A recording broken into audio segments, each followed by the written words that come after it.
আসসালামু আলাইকুম, welcome to back my channel. কেমন আছেন সবাই? আজকে আমি দেখাবো বিকালের ঝটপট নুডলস রান্না। তো চলুন শিখে নেওয়া যাক।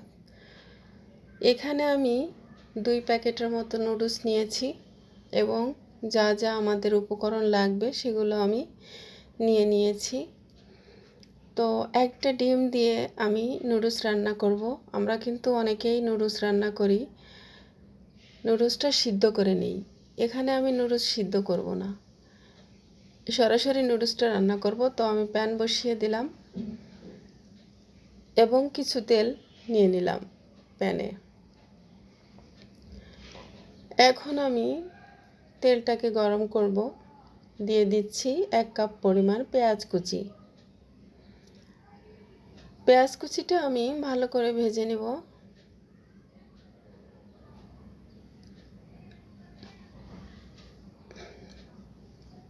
নুডলস আমরা কে না খেতে ভালোবাসি, ছোট বাচ্চাদের সবচেয়ে বেশি প্রিয় নুডলস। এখানে দিয়ে দিচ্ছি আমি 4-5টা কাঁচামরিচ কুচি। কাঁচামরিচ এবং পেঁয়াজ আমি দুটোই ভেজে নিব।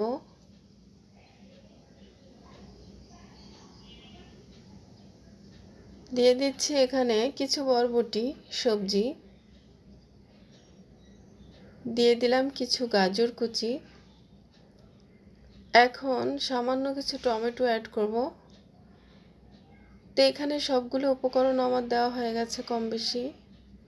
আমি এটাকে ভালো করে ভেজে নিলাম। এখন আমি একটা ডিম ভেঙে দিয়ে দিব। ডিমটা এবং আমার সবজিগুলো মশলাপাতি সব একসঙ্গে আমি ভালোভাবে মিশিয়ে নিব এবং ভেজে নিব।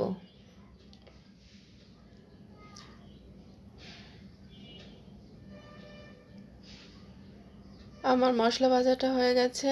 এখন আমি নুডলসগুলো দিয়ে দিচ্ছি। আমি কিন্তু এখানে নুডলসটা সিদ্ধ করে নিইনি, ঝটপট রেডি করার জন্য আর কি প্রস্তুতি। এভাবে রান্না করে খেয়ে দেখবেন, অসাধারণ টেস্ট। তো আমি নুডলসগুলো 2 প্যাকেটের মতো নুডলস দিয়ে দিলাম এখানে।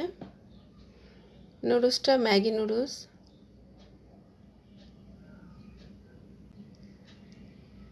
এখন আমি এখানে আমার নুডলসের যে মশলাটা ছিল, রেডি মশলা, এটা আমি দিয়ে দিচ্ছি নুডলসের ভিতরে। মশলাগুলো দিয়ে আমি ভালো করে মিশিয়ে নিব।